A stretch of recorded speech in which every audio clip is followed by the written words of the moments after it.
So why are you here today? We are here for the International Day of Action Against Police Brutality, which is held every March 15th in 44 countries now around the world. And the original Day of Action was started by a group of anarchists and immigrants from Africa came to Switzerland. And some children, some immigrant children, were beaten severely by the police in Zurich, I think it was. And as a result of that, they had a demonstration, a mass demonstration, and it just spread around the country and spread to other countries. And now it's in 44 countries and growing. So Memphis has never been part of that, and very few cities in the United States have been part of it. And so what we're doing is really a matter of history. You know, we are in the city that has the largest number of police fatalities, you know, civilian fatalities by police in the country.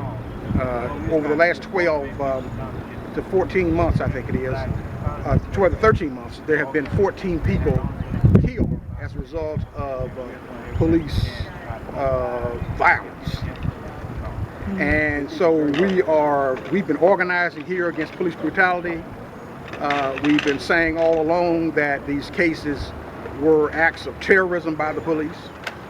And we have been calling for community control of the police because it's clear that the politicians won't or can't control the police.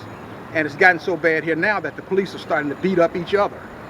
There have been at least 3 incidents involving 11 cops where they've beaten up other officers or beaten up some people in the street who were just going about their business in an entertainment district. So there's a reign of terror here in this city. You know, you got widespread racial profiling, you got widespread intimidation by the police, taking out guns or showing guns, off-duty cops showing guns to people.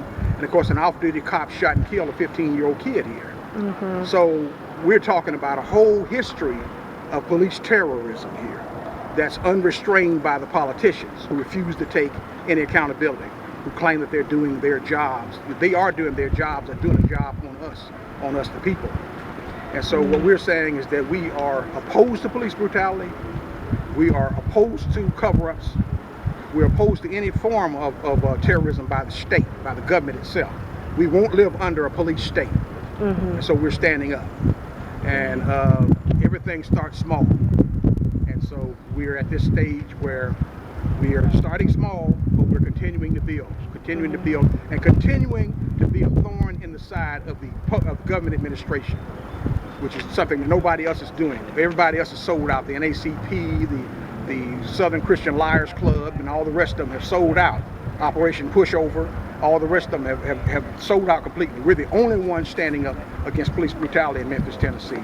And we're trying to build a national movement. And that's why we got people here in Memphis for this conference tomorrow to try to build a network against police brutality all over the country.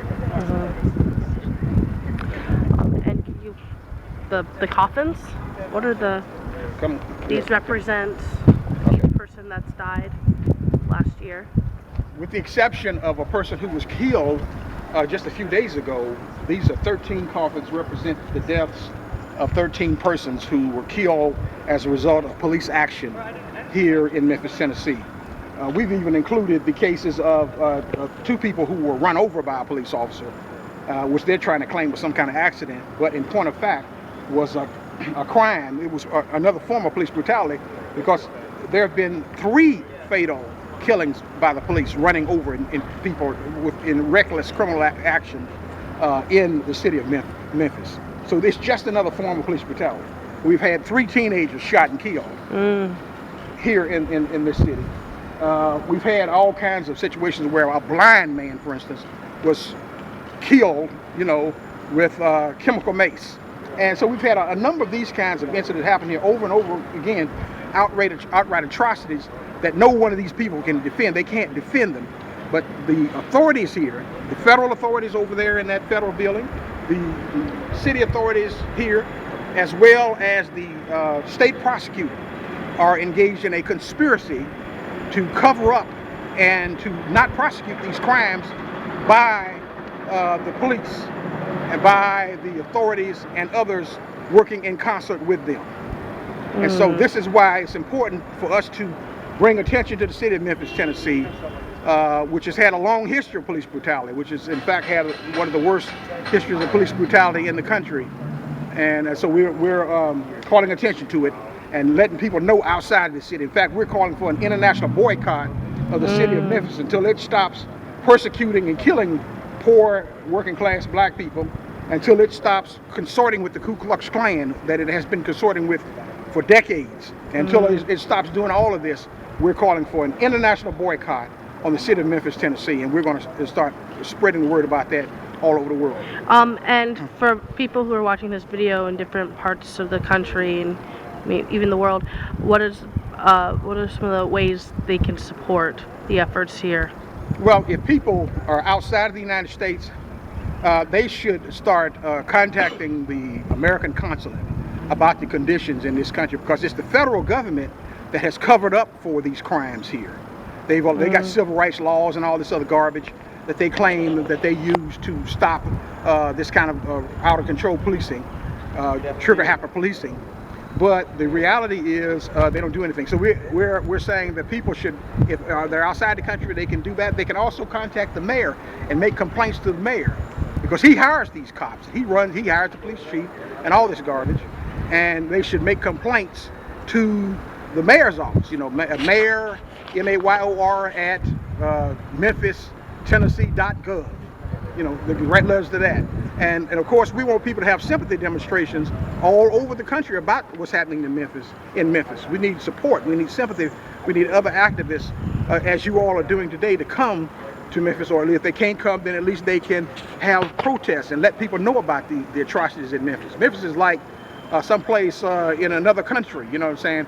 If this was South Africa or somewhere, there'd be an international protest movement in support of the people of that country against apartheid. Well, we're suffering from a form of economic, social, and political apartheid here in Memphis. That's what we're suffering from. And they're allowing the police to engage in a reign of terror against us. And so we're asking people to contact these authorities and so forth on our behalf. And more importantly, we need to build a mass movement.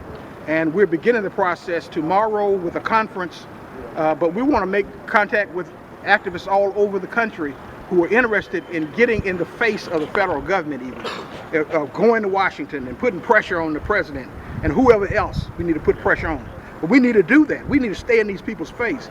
As long as we sit around and suffer this in silence, it'll keep happening. And it'll keep happening because when you deal with a bully, until you knock a bully off his toes, he'll continue to do what he does. And so that's what we have to do. We have to make demands on the government so that they can't run this system. They can't run this system. We become ungovernable until they deal with this. Thank you.